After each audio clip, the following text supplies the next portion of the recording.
Highbridge, a division of Recorded Books, presents He Had It Coming, 4 Murderous Women and the Reporter Who Immortalized Their Stories, by Kori Rumore and Marianne Mather. Read by Tanya Eby. Prelude by Rick Kogan. The first murder in the notoriously bloody history of Chicago took place on June 17, 1812, when a quarrel broke out between 2 fur traders. They were Jean Lalime and John Kinsey. The latter fatally stabbed the former, fled to Canada, got away with the crime, and became one of the city's most prominent early residents. Over the next century and beyond, most of our local murderers have been men. So were most of their victims. But women began to get into this nasty business soon enough, and by the 1920s, they were sufficient in number to occupy their own section in the Cook County Jail. This was a decade thick with larger-than-life characters living in a world of gangland violence, bootleg liquor, celebrity, sex, art, and music.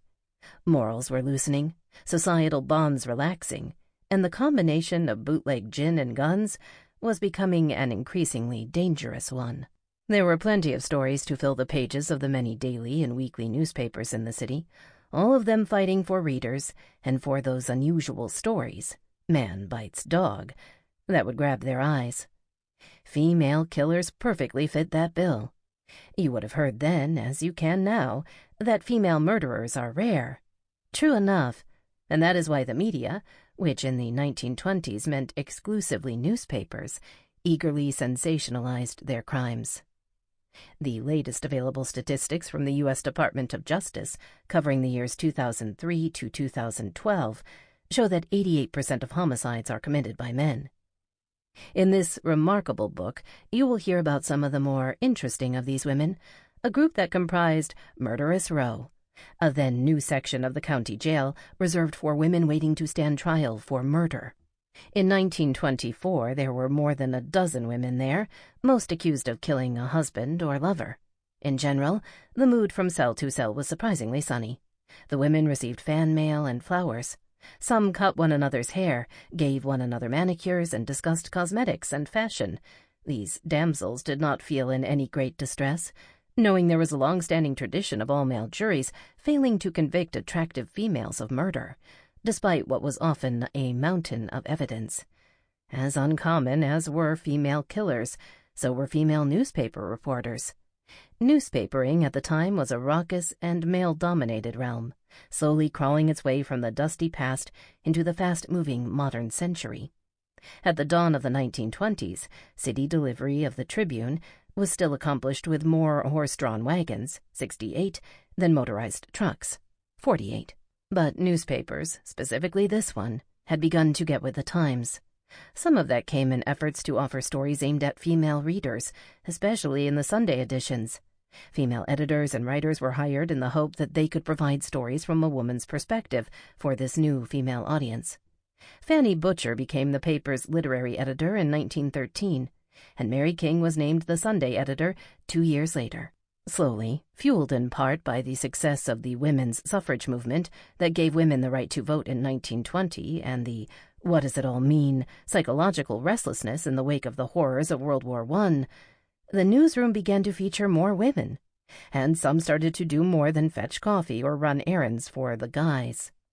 Though many female reporters still wrote primarily for the society sections, a few worked their way onto the front page.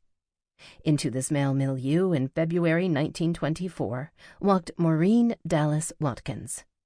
She distinguished herself from the outset, especially when, editors thinking the assignment too boring for their male reporters, she traveled south to visit Murderess Row. The women she met, the trials she covered, and what she later made of it all is detailed here. It is a great story, and Maurine is as interesting and enigmatic as any character she met in jail. She was not in town long, but did cover a sensational murder that would come to be known as the crime of the century, the beating death of 14-year-old Bobby Franks by 2 wealthy University of Chicago students, Nathan Leopold and Richard Loeb. Maurine left Chicago later in 1924, shortly after the departure of another of the city's legendary reporters, Ben Hecht. It is not known if Maurine and Hecht ever met. but both were deeply inspired by what they saw on the streets of the city.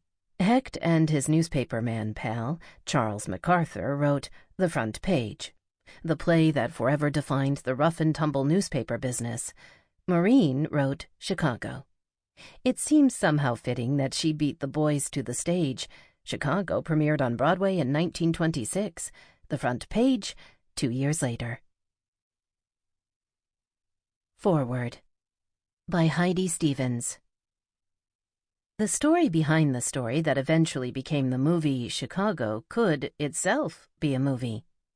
The inquisitive photo editor, staked out in the Chicago Tribune's bone-chilling basement, affectionately known as the morgue, combing through the newspaper's prodigious archives, stumbling suddenly and fortuitously upon a box labeled in pencil, zoom in for close-up, Kitty Malm. Mariann Mather is the inquisitive photo editor, and Catherine Kitty Malm Baluch was one of the 4 women whose real-life murder trials inspired Maurine Watkins, a one-time Chicago Tribune reporter, to pen the play Chicago, which would, in turn, become the musical Chicago and the movie Chicago. Kitty Malm was go-to-hell Kitty in Chicago. Packed a gat where most girls harbor their love letters, the Tribune wrote about her on October 16, 1927. A lifetimer at Joliet. The box, 2 boxes it turned out, marked Kitty Malm, were filled with photo negatives made of glass and stored in sleeves. The sleeves contained very little information, no dates, no context. Mather took the boxes back to the newsroom, digitized the images, and started researching Kitty's story.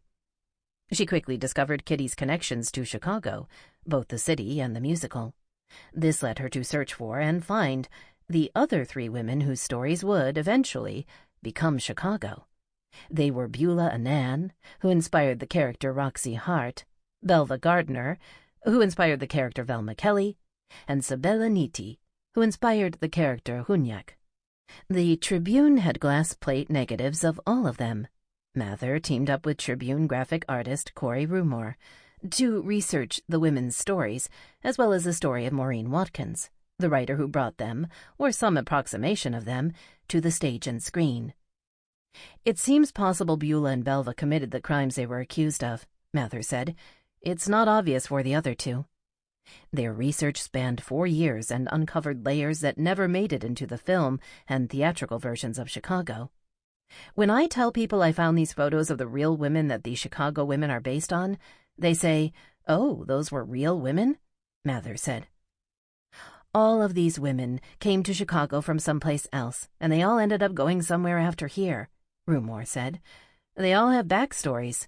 I guess I want people to know their real stories, Mather said, and when I go through their stories, I feel like this could still happen today.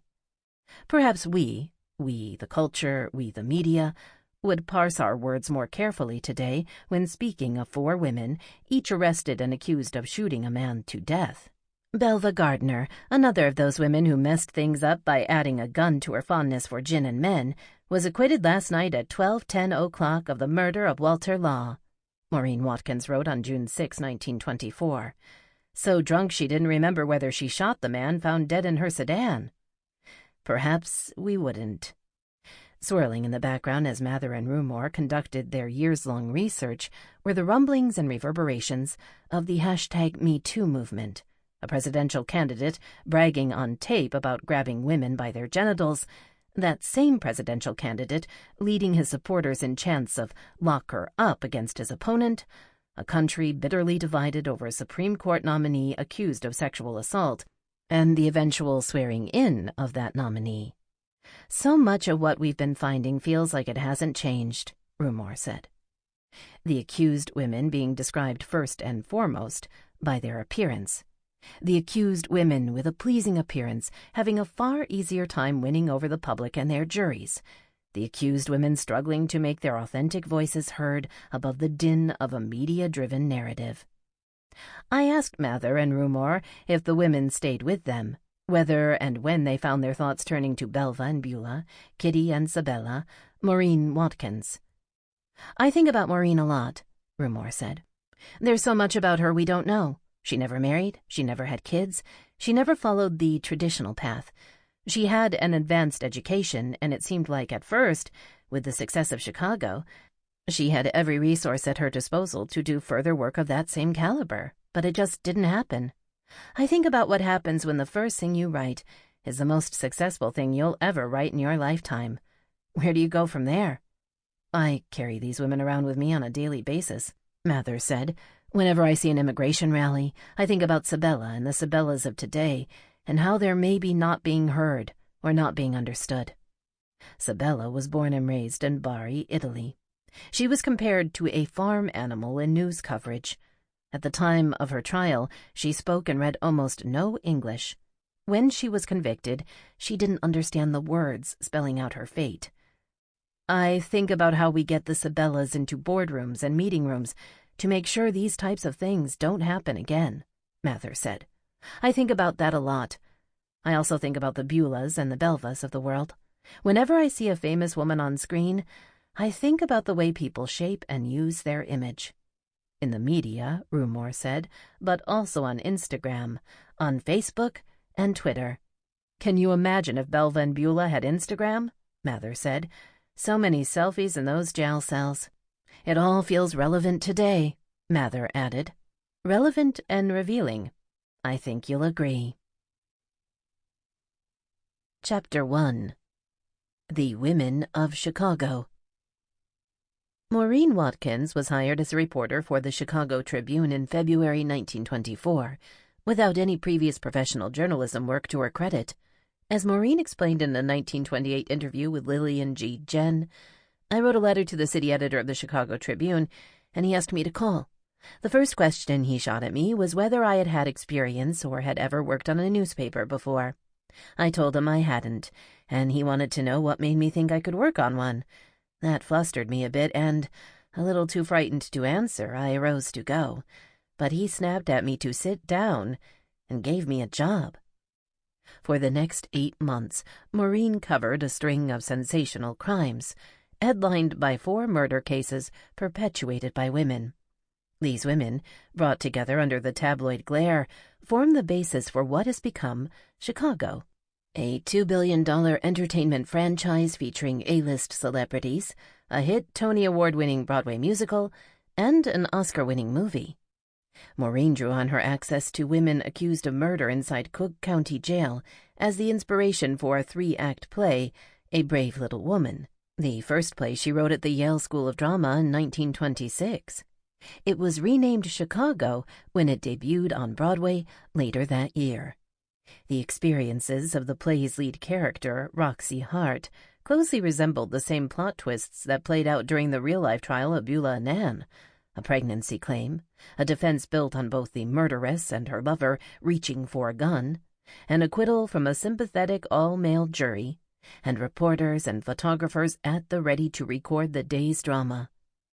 Velma Kelly's exploits mirrored those of Belva Gardner, a wannabe cabaret dancer who claimed to be too drunk to remember shooting her lover in the head. Go to Hell Kitty makes a brief yet memorable appearance as a tough-talking stick-up artist who carried a gun where most girls carry a powder puff. She's based on Catherine Kitty Mom Baluch, a woman who left her abusive husband to provide a better life for her 2-year-old daughter, only to wind up with a convicted murderer who framed her for murder after a robbery attempt went wrong. And Moonshine Maggie, or Hunyak, a woman who couldn't speak English yet was convicted of murdering a man after selling him tainted booze, is largely based on Italian immigrant Sabella Nitti. Sabella was sentenced to hang for killing her husband, but the decision was reversed after a team of attorneys of Italian ancestry pleaded her innocence before the Illinois Supreme Court. Maurine left journalism after only 8 months of work at the Chicago Tribune. I got so I prayed for murders, she told Claire Ogden Davis in an interview for Success magazine. Not that you ever have to pray long for murders in Chicago, but I prayed for good murders, and then I prayed that I would be sent to cover them. Finally, I got out of it all. I had to. I was afraid I would let my whole life be influenced by murders by and of other people. Today, aside from her byline on stories in the paper's archives, There's no indication Maurine ever worked for the Chicago Tribune. When she died on August 10, 1969, the paper didn't even run an obituary. If not for the musical adaptation of Chicago, her name might have been forever lost to history. Chicago the Musical has played on Broadway for more than 9,300 performances since it premiered on November 14, 1996. Yet not many people know about the real women who inspired the characters of Roxie Hart, Velma Kelly, and others. Here they are, for the first time in almost a century, illuminated by stories uncovered in the Chicago Tribune's archives. Chapter 2. Beulah Annan. Too beautiful to work in a laundry, but a sufficiently good shot to get her man with one bullet in the back. Chicago Tribune, October 16, 1927. If Belva Gardner brings the dazzle to Chicago, then Beulah Annan is the razzle. The story of the tall, slim woman with auburn bobbed hair and blue eyes, whose first name means married in Hebrew, just couldn't be true.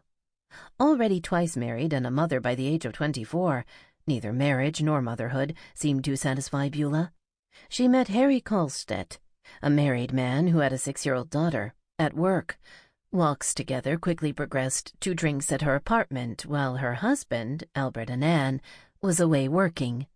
The pair were intimate on at least 3 occasions, she would later admit. During a daytime rendezvous at the apartment on April 3, 1924, Beulah shot Kolstedt with her husband's revolver, causing newcomer Chicago Tribune reporter Maurine Watkins to name her the prettiest woman ever accused of murder in Chicago. After the shooting, Beulah couldn't get her story straight. Maybe that's why she waited hours to call her husband. Did she realize her phonograph was playing the same Hawaiian-inspired tune, Hula Loo, over and over again while she contemplated her next steps? Unclear. Just before 6 p.m., she phoned the garage where her husband worked, saying, "I've shot a man, Albert. He tried to make love to me."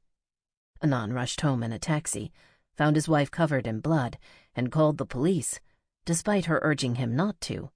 But it was too late.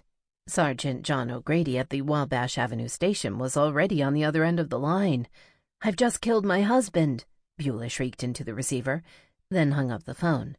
To speed up her trial, Beulah made an announcement a little more than a month following her arrest. She was pregnant.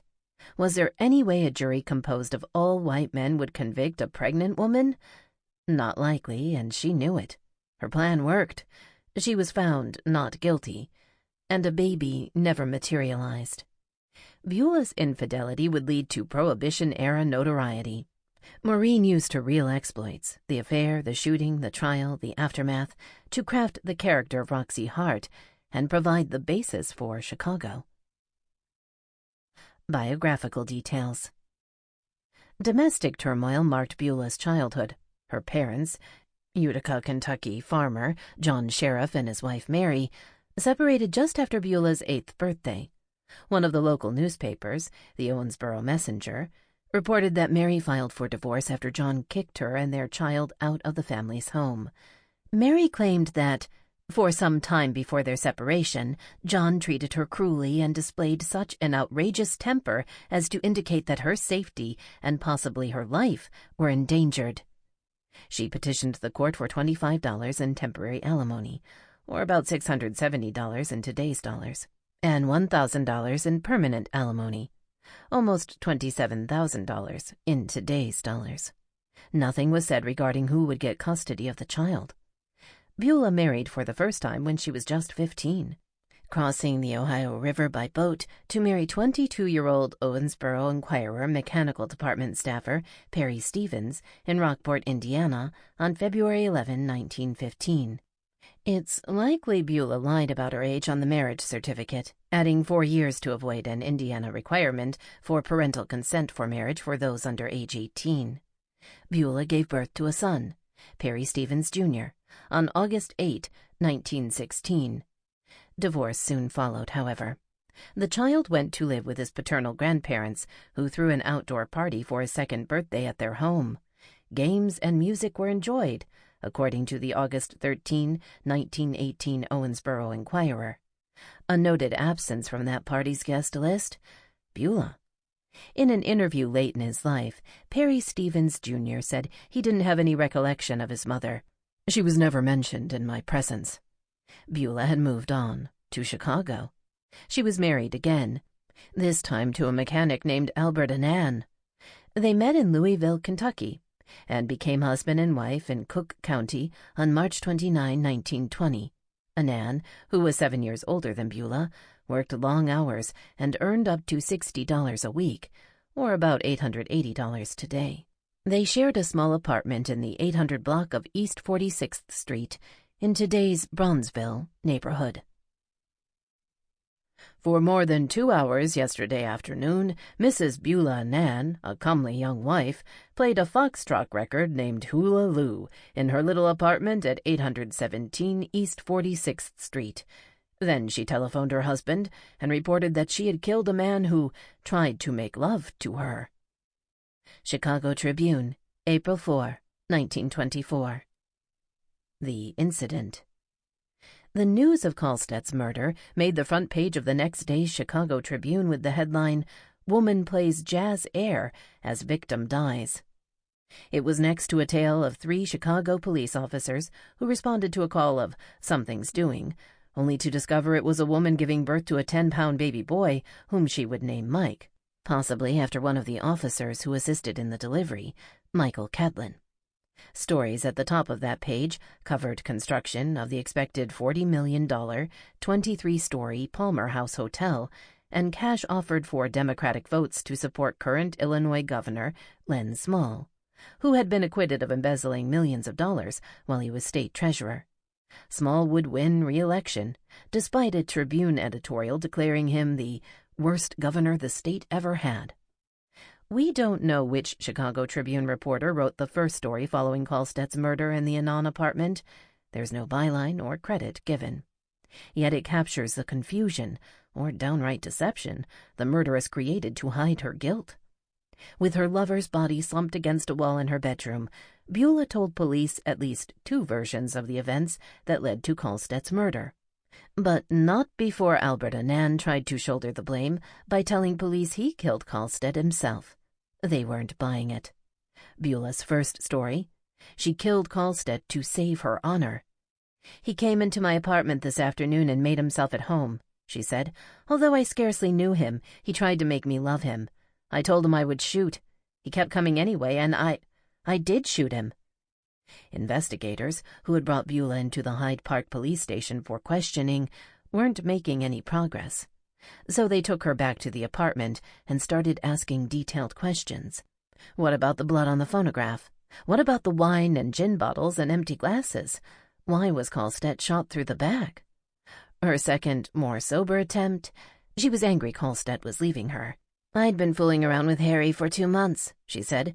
"This morning, as soon as my husband left for work, Harry called me up. I told him I wouldn't be home, but he came over anyway. We sat in the flat for quite a time, drinking. Then I said in a joking way that I was going to quit him. He said he was through with me and began to put on his coat. When I saw that he meant what he said, my mind went in a whirl and I shot him. Then I started playing the record. I was nervous, you see." Meet the deceased, Harry Kolstadt. The Hempstead, Texas native, who was 26 years old when he was shot and killed, moved to Chicago when he was young. Kolstadt, 5 older siblings, and his widowed Swedish immigrant mother were living in the city's 5th ward, according to the 1910 census. He and girlfriend Lydia Lindgren settled in her hometown of Cambridge, Minnesota, 40 miles north of Minneapolis. They had a child, Harriet, in 1916. The couple was married on April 14, 1917. Another daughter, Eleanor, would follow in 1918. According to his draft registration card for World War I, Kolstadt moved back to Chicago and was living there as of August 1918. The Kolstadts later divorced. Kolstadt met Beulah Nan, while both worked at the same laundromat, Tennett's Model Laundry, before their fatal April 3, 1924, rendezvous. Inquest. In court, Beulah, wearing a fawn-colored dress and stockings with black shoes, dark brown coat, and brown Georgette hat, elaborated on the details that led to Kolstedt's arrival at her apartment. She told the coroner's jury he had called to say he would pick up some wine, then swung by her place to get the money with which to purchase it.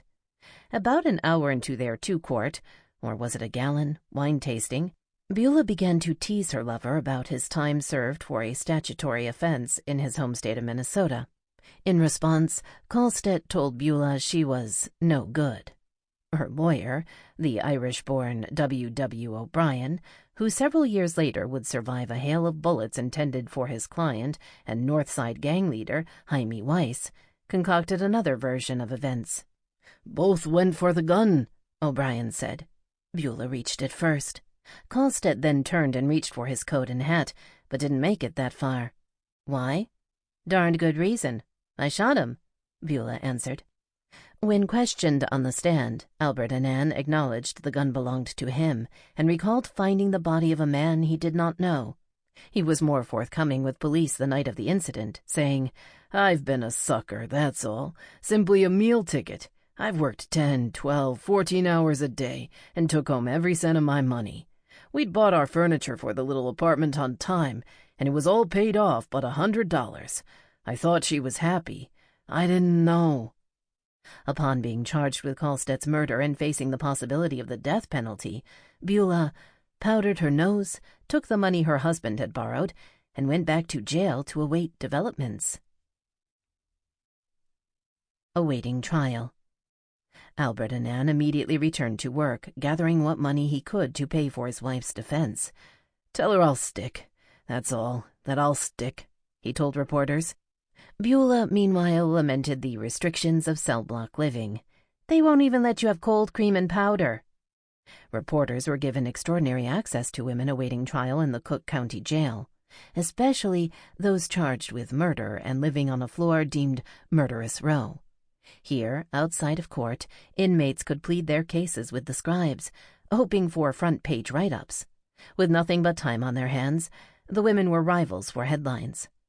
It was here Maurine Watkins interviewed Beulah, who disputed how the April 3 murder had been reported in the newspapers. "They say I killed him rather than have him leave me. Why, I was the one who was going to quit him. You see, I realized that we wouldn't go on, that we could never really be anything to each other. I never loved him as much as I did my hubby, and besides, he had nothing to offer me, no inducement to make me leave Albert." Beulah's actions didn't deter admirers, who sent her flowers and meals, including one comprised of a juicy steak, French-fried potatoes, and cucumber salad.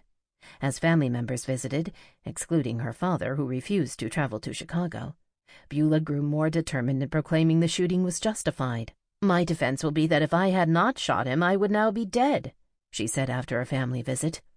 Though a speedy trial was promised by the court to get all murder cases cleaned up before the summer vacation period begins, Beulah's case was continued several times. Tired of waiting, Beulah made an announcement a little more than a month following her arrest. She told the court she was expecting a baby.